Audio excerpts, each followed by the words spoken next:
السلام علیکم ناظرین آج جس شخصیت کے بارے میں ہم بات کرنے والے ہیں ان کا نام حضرت یونس علیہ السلام ہے۔ حضرت یونس علیہ السلام کا ذکر مبارک قرآن پاک میں 5 مقامات پر مذکور ہے۔ اس کے لیے سورۃ النساء، سورۃ الانعام، سورۃ یونس، سورۃ الصفات اور سورۃ القلم میں بھی دیکھا جا سکتا ہے۔ آپ علیہ السلام بھی بنو اسرائیل سے تعلق رکھتے تھے۔ آپ علیہ السلام کے والد کا نام متا تھا۔ آپ علیہ السلام اپنی والدہ کے اکلوتے فرزند تھے۔ ایک قول ہے کہ آپ علیہ السلام ملک شام کے باشندے اور بلبک شہر کے عامل تھے۔ ایک قول یہ بھی ہے کہ آپ علیہ السلام بنی اسرائیل کے بہت ہی عبادت گزار آدمی تھے۔ اپنا ایمان بچانے کے لیے آپ ملک شام میں روانہ ہوئے اور دریائے دجلہ کے کنارے پر پہنچے تو اللہ رب العزت نے انہیں یونہ کی طرف مبعوث فرمایا۔ اس وقت آپ علیہ السلام کی عمر مبارک 40 برس تھی۔ حضرت سلیمان علیہ السلام کے بعد حضرت یونس بن متا کا زمانہ آیا۔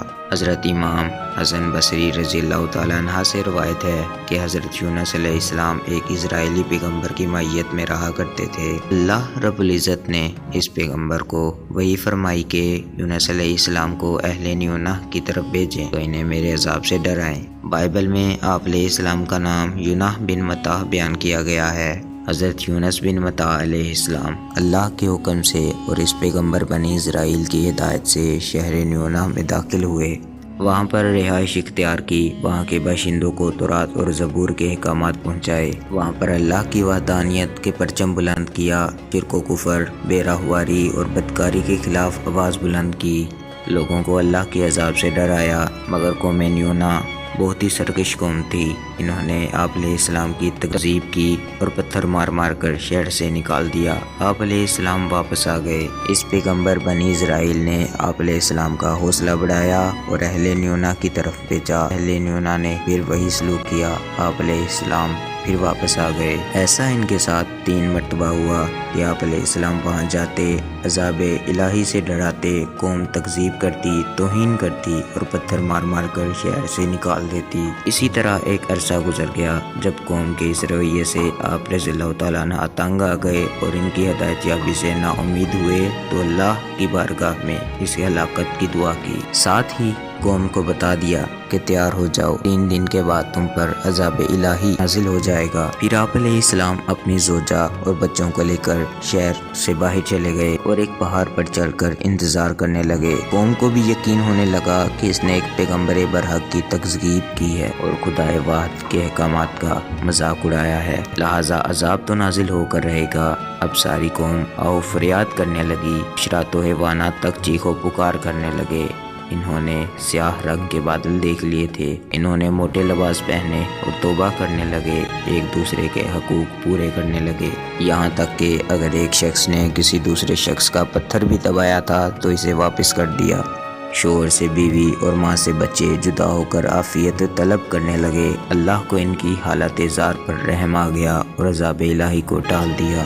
لیکن ناظرین، یہاں پر بہت ہی اہم سوال پیدا ہوتا ہے کہ فرعون کا عذاب تو نہیں ٹلا، حالانکہ اس نے کہا تھا کہ میں رب العزت پر ایمان لاتا ہوں، اہل نیونہ کا عذاب کیوں ٹل گیا؟ اس کا پہلا جواب تو یہ ہے کہ حضرت یونس بن متا کی قوم کی خصوصیت یہ ہے کہ قرآن پاک میں ارشاد خداوندی ہے کہ تو ہوتی نہ کوئی بستی ایسی جو ایمان لاتی تو اس کا ایمان اسے نفع دیتا۔ وہاں یونس کی قوم ایسی تھی کہ جب وہ لوگ ایمان لائے تو ہم نے ان سے رسوائی کا عذاب دنیا کی زندگی میں ہٹا دیا اور ایک وقت تک انہیں برتنے دیں گے۔ اب اس کا دوسرا جواب حضرت زجاج نے دیا کہ انہوں نے صرف عذاب کے آثار دیکھے تھے، اگر یہ عذاب کو دیکھ لیتے تو یہ ایمان قبول کرنے کا فائدہ مند ثابت نہ ہوتا۔ گویا فرعون نے عذاب میں مبتلا ہونے کے بعد کہا تھا کہ میں رب العزت پر ایمان لاتا ہوں، جبکہ یونس کی عذاب میں مبتلا ہونے سے پہلے یہ کہا کہ ہم ایمان لاتے ہیں اور اخلاص کے ساتھ پیغمبر برحق کی اطاعت کرتے ہیں۔ تیسرا جواب یہ ہے کہ اللہ تعالیٰ اپنی مخلوق کے سینوں میں رینگتے ہوئے خیالات کو بھی جانتا ہے۔ رسول اکرم صلی اللہ علیہ وآلہ وسلم نے فرمایا، اللہ تعالیٰ بندے کی توبہ موت کے غرغرے تک قبول فرما لیتا ہے۔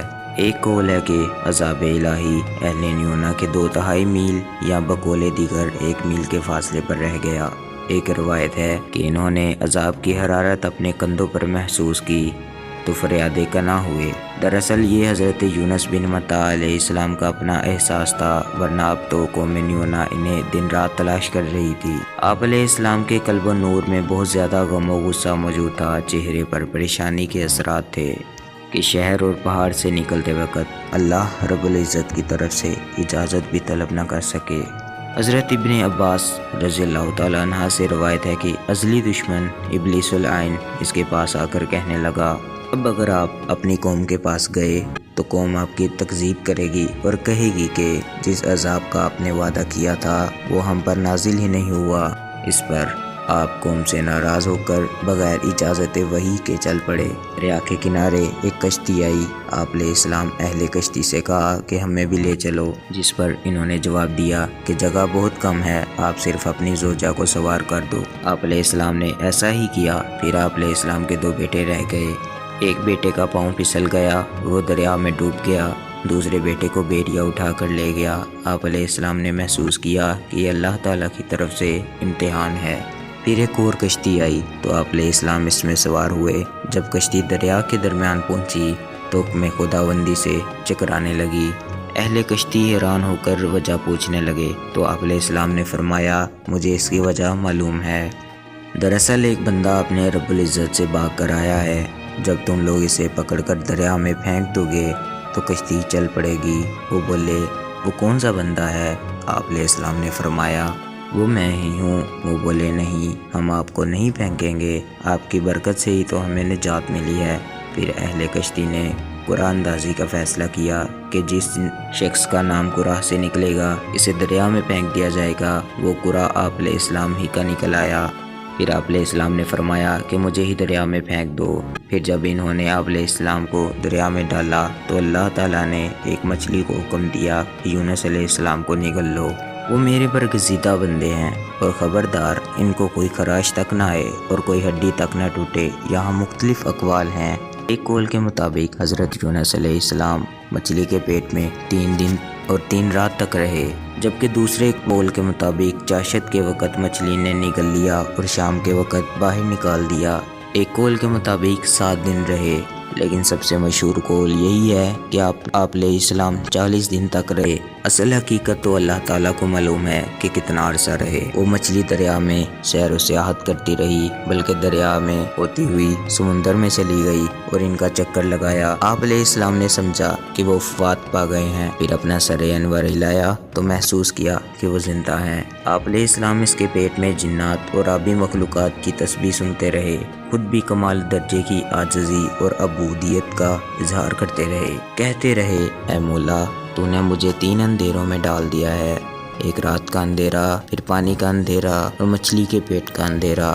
مولا، تو نے مجھے ایسی سزا سے دوچار کیا ہے کہ پہلے کسی نے دوچار نہیں کیا۔ جب 40 روز پورے ہو گئے تو ان اندھیروں میں آپ رضی اللہ تعالیٰ عنہ پکار اٹھے، لا الہ الا انت سبحانک انی کنت من الظالمین، تیرے سوا کوئی معبود نہیں، تجھے پاکی ہے، بے شک میں ہی ظلم کرنے والوں میں شامل تھا۔ ایک روایت میں ہے کہ ان کی آہوزاری فرشتگان نور نے بھی سن لی تو بولا، مولا، یہ تو کوئی غمزدہ انسان ہے، اس کی آواز بہت کمزور ہے اور یہ کسی غیر معمول جگہ پر موجود ہیں۔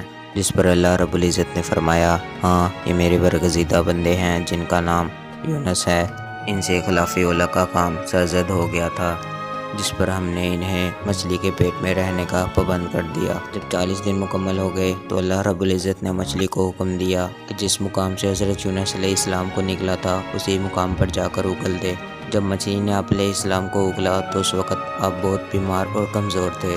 اسی وقت حضرت جبرائیل علیہ السلام وہاں پر آئے اور فرمایا، اے اللہ کے بندے، تجھ پر سلامتی ہو، اللہ نے تجھ پر سلام بھیجا ہے۔ جب آپ علیہ السلام نے یہ آواز سنی تو وہ کھلکھلا اٹھے اور فرمایا، یہ تو وہی آواز ہے جو میں پہلے سنتا تھا، اب یہ آواز مجھے مزید تنگ نہیں کرے گی۔ اللہ رب العزت نے وہاں کدو کا ایک بیلدار درخت پیدا کر دیا۔ آپ علیہ السلام اس کی چھاؤں میں بیٹھے رہے اور اس کی بیلوں کو چوستے رہے۔ اللہ رب العزت کے حکم سے ایک ہرنی صبح شام آپ علیہ السلام کو آ کر دودھ پلایا کرتی تھی۔ پھر اللہ رب العزت نے فرمایا، ہم نے اس کی دعا قبول کر لی اور اسے غم سے نجات دے دی، اور اسی طرح ہم ایمان والوں کو نجات دیتے ہیں۔ حضرت سعد بن وقاص رضی اللہ تعالیٰ عنہ سے روایت ہے کہ آپ صلی اللہ علیہ وآلہ وسلم نے فرمایا، جو شخص یہ کلمات ادا کر کے دعا مانگتا ہے تو اللہ اس کی دعا رد نہیں کرتا۔ اللہ تعالیٰ نے اپنے کرم و فضل سے آپ علیہ السلام کی نکاحت دور کر دی اور وہ مکمل طور پر صحت یاب ہو گئے۔ ہماری اللہ رب العزت سے یہ دعا ہے کہ اللہ ہمیں حضرت یونس جیسا پختہ ایمان نصیب فرمائے، آمین۔